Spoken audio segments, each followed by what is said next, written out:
mais on doit se baser sur des études. Il y a des études concernant l'anticavir. C'est vrai qu'il n'y a pas beaucoup de patients, 55 patients. On sait maintenant que l'anticavir améliore la fonction hépatique chez les patients ayant une cirrhose complexe. Remarquez là, on arrive à améliorer le child de 8 à 6 et de mètres de 11 à 8 après 12 mois de traitement. Et la dose, à quelle dose? Pour l'AMM de produit, c'est 1 mg. En cas de cirrhose décompensée, c'est 1 mg par jour. Cependant, comme vous voyez sur cette diapositive, des études ont démontré que même 0,5 mg pourrait être efficace. Est-ce que le 0,5 c'est 50? Non. Non, Non, c'est sûr. Et là, une comparaison très intéressante qui a démontré que l'anticavir réduit l'incidence de carcinome hépatocellulaire chez les malades ayant une cirrhose virale B. Vous voyez que la différence est significative. Là, c'est l'incidence cumulée de CHC par rapport au groupe contrôle qui n'a pas reçu le traitement. Le groupe contrôle, c'était le groupe historique. Ce n'était pas une comparaison face à face. Là, cette étude qui a essayé de comparer la télbuvudine par rapport à la lamivudine chez les patients qui ont une cirrhose décompensée. C'est une étude randomisée 70 patients versus 62 patients. Et la télbuvudine fait mieux que la lamivudine, mais le reste, les résultats, comme vous le voyez, ne sont que de 56% d'indétectabilité de l'ADN de l'hépatite B pour la télbuvudine. Dans cette revue, parce que les études sont rares concernant la cirrhose décompensée, on a essayé de voir.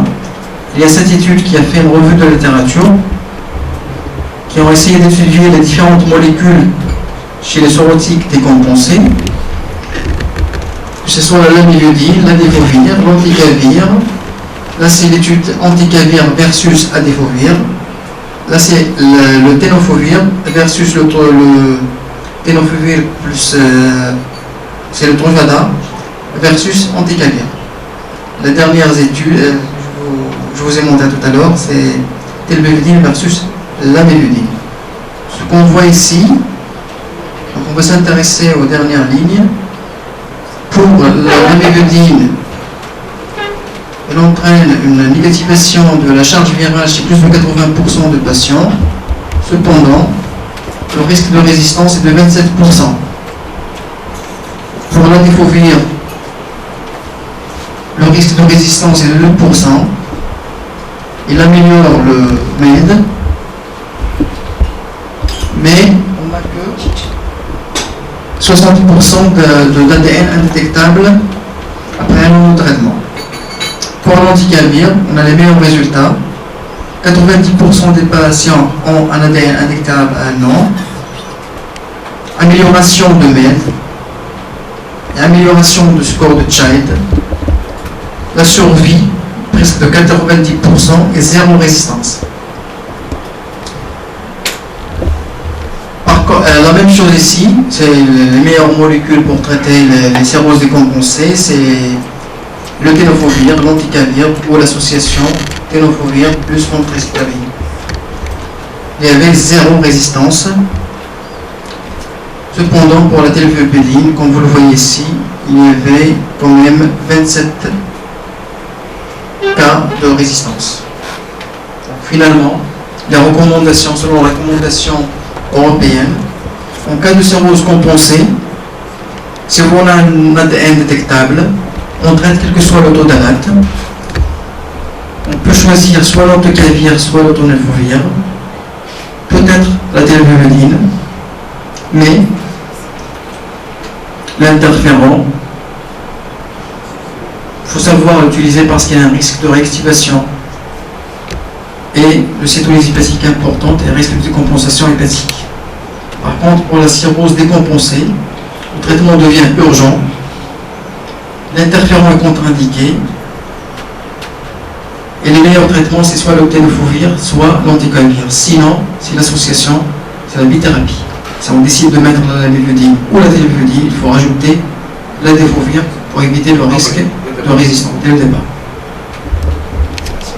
Est-ce que, sincèrement, soyons, est-ce que l'interférent il a une place en cas de cirrhose? Dans le meilleur des cas, avec les 20%, il vous reste la cirrhose sur les bords, l'hypertension pulmonaire. Est-ce que, sincèrement, honnêtement, il y a une place de l'interférent dans la cirrhose compensée? Dans la cirrhose, bien contre les malades qui ont une cirrhose compensée, c'est-à-dire vraiment évidente, la cirrhose a été posée sur la biopsie hépatique. Ces patients-là, on peut les traiter sans risque. Par contre, si la cirrhose est évidente, sur l'examen clinique ou l'échographie ou la biologie, là, il ne faut pas donner l'interférent. Mais, comme on l'a dit tout à l'heure, je ne pense pas qu'il s'agit d'un bon traitement pour le cirrhotique parce que les objectifs de traitement, c'est d'avoir un ADN inférieur à 2000, alors que les cirrhotiques doivent avoir un ADN indétectable. Je pense que les meilleures molécules, c'est les antinucléosidiques ou antinucléosidiques pour le cirrhotique. Chez le cirrhotique, on cherche Et biologique, disparition de l'acide, amélioration de la qualité de vie, évidemment, et on a arrêté les diurétiques. Donc, comment surveillez-vous ce malade? ADN chaque 3 mois, chaque 6 mois, angina HBS chaque 12 mois, créatinine chaque 3 mois. Vous demandez tout ce bilan? Et la créatinine? Et les sous anticaviens. Donc, surveillance des patients sous antinucléosidiques. Donc, on demande l'ADN à 3 mois, puis tous les 3 à 6 mois. Angina HBS chaque 12 mois. Et bien sûr, après avoir obtenu la négativation de l'ADN, on ne peut pas demander l'angina HBS alors que l'ADN est toujours positif. Les transamines à chaque 3 mois. Si le patient est HPE positif, on demande l'HPE chaque 6 mois. Pour les patients sous tenofovir, oui, pour espérer la négativation de l'angina HBS. On va arrêter. On peut arrêter, oui, je crois qu'on peut arrêter. Si on est négatif, c'est ça la question. Ça va venir. C'est une question qui viendra pas. Donc, patients sous tenofovir, adéfovir, qui sont des molécules néphrotoxiques, molécules utilisées, il faut contrôler la fraction rénale chaque 3 à 6 mois. Créatinine, la phosphorémie, il faut savoir la demander avant de commencer le traitement. Pour pouvoir exactement. Si on la demande après le traitement et on a une hypophosphorémie, on ne sait pas est-ce que le patient avait déjà l'hypophosphorémie ou. Donc il faut avoir un dosage initial avant de débuter le traitement. Et bien sûr la vitamine D, parce que le métabolisme de phosphore dépend de la vitamine D. Il s'agit uniquement de carence en vitamine D. Demander la phosphaturée, les bandelettes urinaires. Et pour certains, une densité osseuse chaque 2 ans. Parce qu'on a démontré qu'il y a un risque d'ostéopénie chez les patients sous antinucléosidiques, notamment tenofovir. Donc le patient a reçu le traitement. On est actuellement en 2 ans de traitement. L'ADN est toujours négatif, il n'y a pas d'acide, et les chaînes à 6. B9. Quelle serait votre attitude? Vous arrêtez le baraclute, vous continuez pour au moins 4 ans, vous continuez le traitement à vie, vous continuez jusqu'à sa reconversion HBS. Moi, je continue À vie. Même après sa reconversion. un anticorps HPS.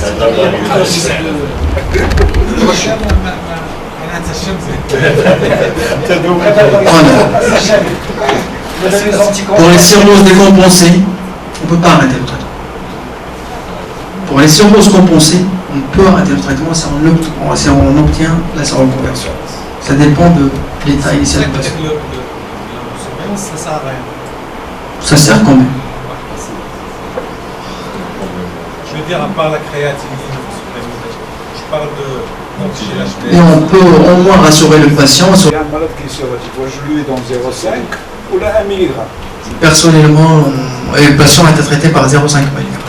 vous faites votre pratique 0,5. 0,5. 0,5 et 1 font la même chose. Il n'y a pas eu de minimum. Il n'y a qu'un minimum. Exactement. 1 ne font pas mieux que 0,5. Donc c'est pas la peine d'aller là. Donc, est-ce qu'on peut arrêter les analogues qui ont un ADN négatif depuis au moins 46 mois? Mais la condition, regardez, il n'y avait pas de lésion histologique sévère.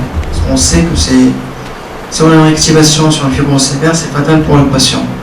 Malheureusement, il y avait une rechute chez la plupart des patients, comme vous le voyez ici, à 24 mois de traitement. Donc 71% des patients rechutent à l'arrêt des traitements. On ne peut pas arrêter le traitement. Lorsqu'on commence le traitement, le principe c'est à vie. Selon les recommandations européennes, la durée de traitement par les analogues, pour la cirrhose compensée, le traitement pourrait être arrêté 12 mois après la séroconversion HPE, c'est HPE positif, et 12 mois après la séroconversion HPS pour l'HPE négatif. Par contre, en cas de cirrhose décompensée, le traitement est à vie. Vous voulez qu'on passe au cas clinique où on fait la résistance? Et la résistance, il y a la femme Il y a l'hépatite aiguë, il y a la femme enceinte. Il y a l'hépatite aiguë et la femme enceinte. Donc, pour l'hépatite aiguë, patient de 22 ans, célibataire, admis pour un ictère fébrile. Notion de prise médicamenteuse, tétracycline pour l'acné, arrêtez les 15 jours. Rapport sexuel non protégé, jamais opéré, pas d'APD toxique. L'histoire de la maladie remonte à 10 jours avant son admission par l'installation d'un ictère d'allure cholestatique avec des urines foncées, c'est coloré, associé à des douleurs de l'hypocondroit d'intensité modérée intermittente, sans irritation particulière, sans hémorragie digestive, sans trop de transit. Devant cette symptomatologie, la patiente a consulté en privé. Il a été mise sous EPP, antiémétique, antispasmodique, sans amélioration, puis adressée pour complément de prise en charge. Donc à l'admission, patiente ectérique, somnolente, obnibulée, avec un flapping, l'examen abdominal sans particularité, touche à rectum normal. Le bilan biologique à l'admission, hémoglobine à 14, plaquette normale, globule blanc à 11 000, GOT à 60 fois la normale, GPT à 110 fois la normale, bilirubine totale à 114, direct à 49, gamma GT 1,18 fois la normale, CRP à 10, fonction rénale normale, TP à 9%. Antigène PS positif, anti-HBC IgM positif, l'ADN à 4 log. L'hépatite A négatif, VIH négatif, syphilis négatif, delta négatif, le C négatif, ainsi que l'ARN de virus de l'hépatite C.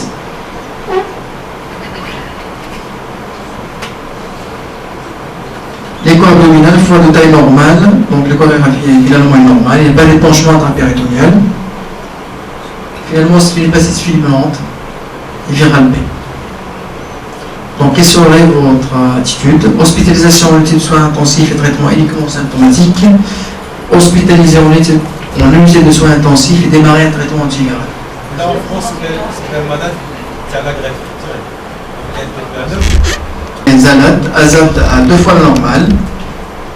Je la revois en consultation 3 mois après bilan hépatique normal, anti-HBS négatif. 6 mois après, on a eu la séroconversion. HBS. C'est le Zéfix qui a fait ça. Ma question, elle est bête. Maintenant, vous arrêtez le Zéfix ou vous le continuez. Mais maintenant, moi, je pose la question, est-ce que c'est le Zéfix qui a fait ça? Est-ce que cette reconversion est due au Zéfix ou là, c'est naturel? Voilà une étude qui est comparée l'intérêt de l'amividil par rapport à un groupe contrôle. Il y a une étude. Et apparemment, la différence est vraiment significative entre le groupe.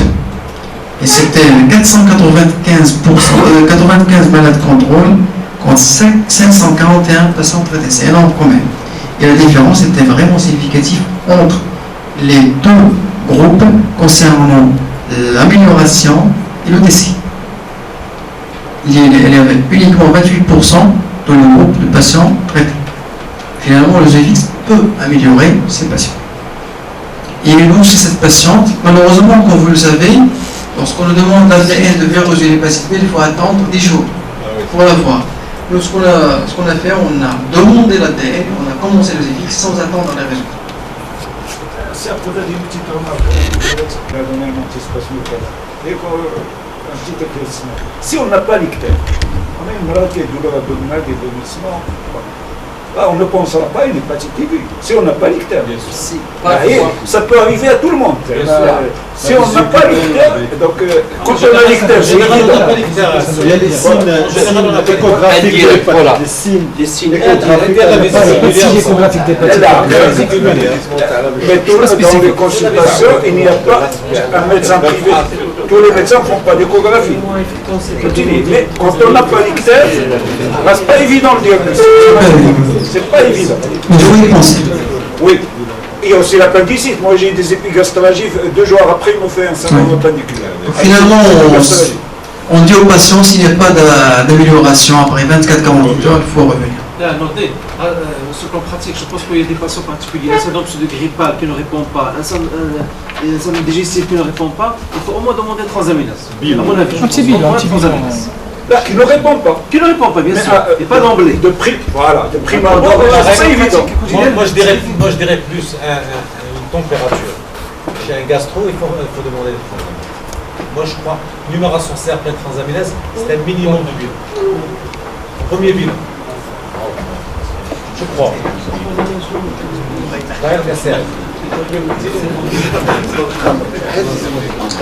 Finalement, on améliore la survie des patients qui ont une hépatite fulminante.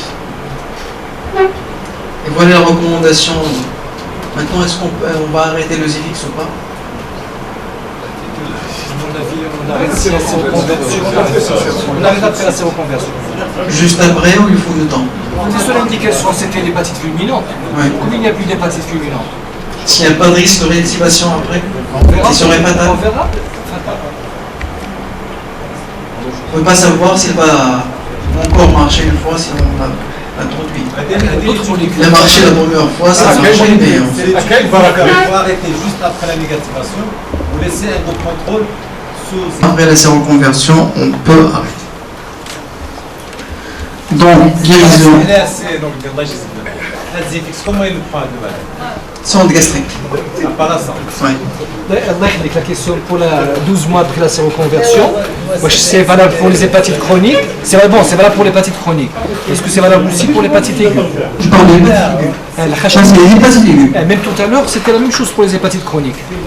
C'est-à-dire qu'en cas de séroconversion, on arrête après 12 mois. C'est par extrapolation qu'ils ont fait, il n'y a pas d'étude. D'accord.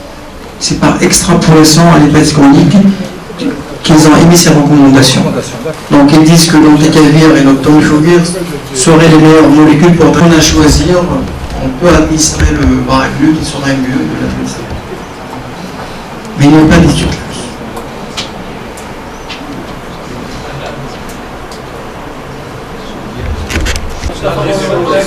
Résumé de la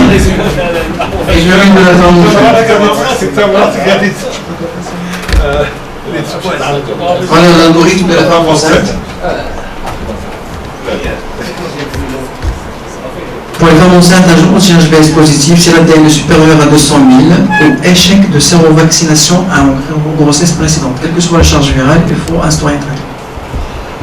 Si la patiente vient vous voir, elle vous dit qu'il a un bébé qui est déjà infecté par le virus de l'hépatite B pendant la première grossesse, malgré la séroimmunisation, il faut introduire un traitement antiviral au 3e trimestre, quelle que soit la charge virale. Sinon, lorsqu'il est supérieur à 100 000, il y a un risque de transmission. Là, il faut choisir entre l'amulidine ou télévudine, éventuellement ténofovir, malheureusement, la parla est même au Maroc. Ils disent qu'on peut envisager une césarienne élective si la charge virale est supérieure à l'amulidine. Voilà ce que disent la recommandation.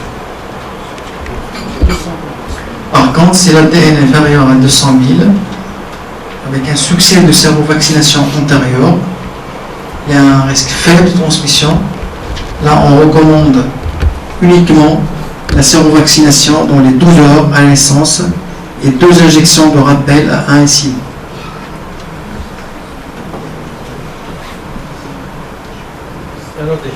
Dans la vraie vie, le plan pratique directement. Malheureusement, Qu'est-ce qu'il faut sur le plan pratique? la vaccination.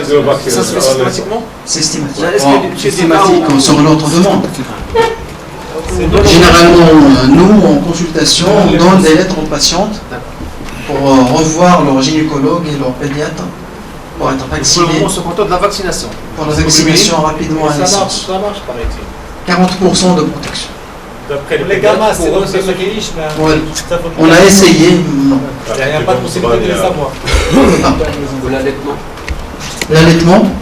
L'allaitement, c'est le patient a reçu sa sérovaccination, mais pas contre-indiqué, à condition qu'il n'y ait pas de lésion. C'est la couverture, mais Ouais, pas ouais. immédiate. Les gerçures, de tétons, elles sont Et passer inaperçu. On donne des conseils aux patientes au moindre Je crois que c'était un risque. doute. Ça reste toujours un risque. C'est pas une transmission orale. Mais lorsqu'il y a des lésions, lorsqu'il y a des crevasses, Moi, regardez, bon, c'est pas. lorsqu'il y a des lésions, le bébé, il y a un risque. Mais s'il est vacciné, le risque est réduit. S'il est bien vacciné. C'est chiant. Alors, ma réflexion, c'est par rapport à la sérovaccination. Je pense qu'il faut insister là-dessus parce que ça réduit de façon très significative le risque de transmission virale. Donc la vaccination seule, elle n'est pas suffisante pour protéger le bébé. Donc il faut la vaccination urgente, il faut la sérovaccination et il faut traiter la maman. Donc les trois pour réduire de façon significative le risque. Alors on a 9 mois pour aller chercher c'est-à-dire les immunoglobulines ailleurs. On a essayé, on n'a pas trouvé.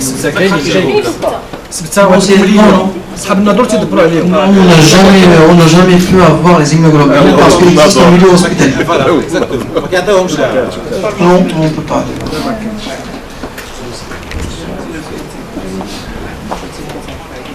J'ai une patiente effectivement qui était enceinte et son fils malheureusement a été infecté par n'a pas été vacciné à la naissance et il a eu une hépatite B.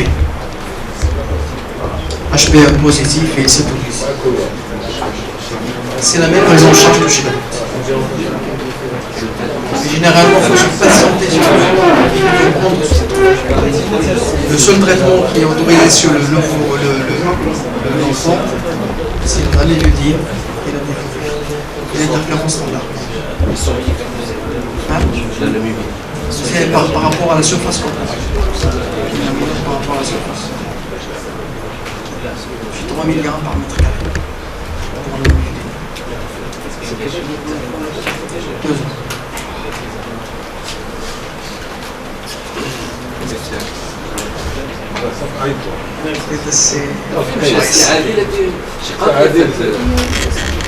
Alors, angine HPS négatif, angine HPS découvert lors d'un bilan systématique, mars 2013, LFS plaquette, TP, AZAT, tout est normal. ALAT 1,4 fois la normale. Phosphatase alcaline, n'est pas les GOT, phosphatase alcaline 1,1 fois la normale, bilirubine à 23 mg, dont 13 de bilirubine non conjuguée, la quantification de l'antigène LPS à 3 log, 1055, l'HPE négatif, l'ADN par contre à 5 log, c'est 200 000 unités internationales. Pas de co-infection virale ni de syphilis, l'écho, hépatomégalie droite homogène et modérée, sans signe d'HTP, biopsie hépatique A2, F2. Fibroscan 4,8 kPa. Il n'y a pas de fibrose. Conduite à tenir.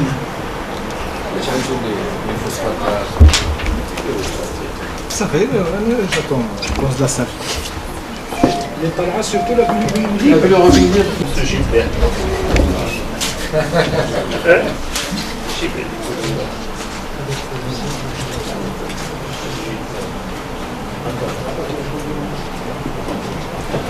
toute façon, c'est une hépatite B qui a moins d'1 an. Un bilan antérieur, 1 an avant, était négatif. Donc il a moins d'1 an d'évolution. On peut toujours mettre en doute avec réplication virale, avec ADN positif. Donc Dans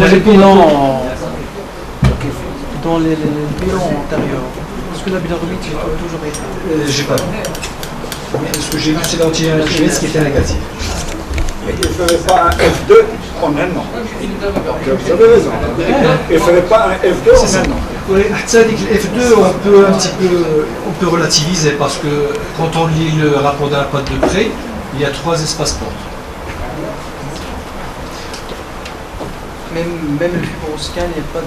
Il n'y a pas de fibroscan. Il parle d'un fois dysmorphique, c'est ça. Mais j'ai dysmorphique. Tu n'es pas tomégalie droite. Alors que le droite, gauche est normal. Échographique. Bah, vous savez, la définition de l'hépatomégalie pour l'échographie, et surtout du lobe droit, il est un peu difficile parce que les mesures que l'on attendent le lobe gauche par rapport au bord gauche qui est l'axe. Donc, si on veut juger sur le plan biologique, transaminase a une fois et demie la normale, et HBVD a 220 000, avec moins 5,35 log. Antigène HBE négatif, est-ce que vous traitez, est-ce que vous ne traitez pas? Biopsie. Biopsie A2F2, 3 espaces portes. Fibroscan, fibrose non significative. Traiter ou ne pas traiter, et si traiter, avec quoi?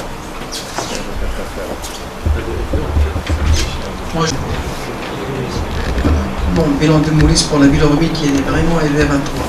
On ne peut pas retenir la maladie de Gilbert. On sait que avant de commencer, il y a l'indication de traitement, elle est là. Mais d'abord bilan du patient avant de se traiter. Le problème après, c'est est-ce qu'on peut utiliser l'interféron ou pas? C'est ça la question. Est-ce que quelqu'un traiterait avec les analogues? Parce qu'en principe, c'est pas un bon candidat à l'interféron. Pas avec l'interféron.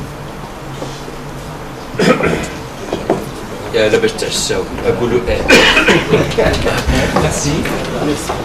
Alors, c'est comme je voudrais vous remercier d'être présent à cette manifestation qui est sous de la GERC.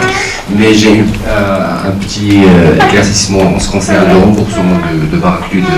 Alors, Baraclude, donc, il défend lui-même parce qu'avec sa barrière génétique, il fait avec sa bonne efficacité. Alors, pour vos patients qui ont la CNSS, alors, d'abord, donc, vos patients, donc, chez la pharmacie, tire 3 boîtes de traitement d'hyalo à 450 dirhams.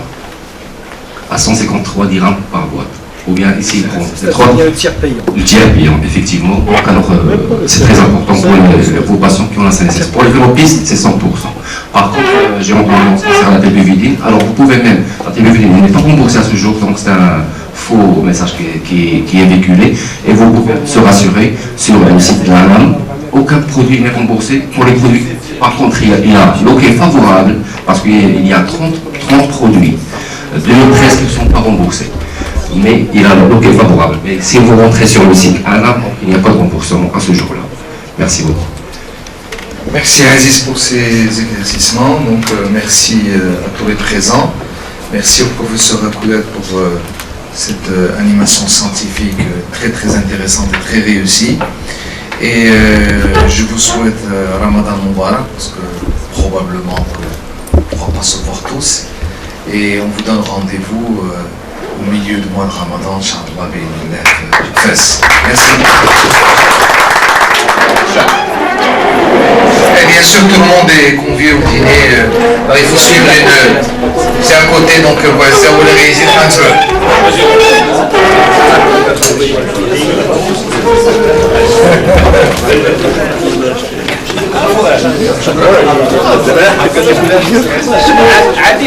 Oui.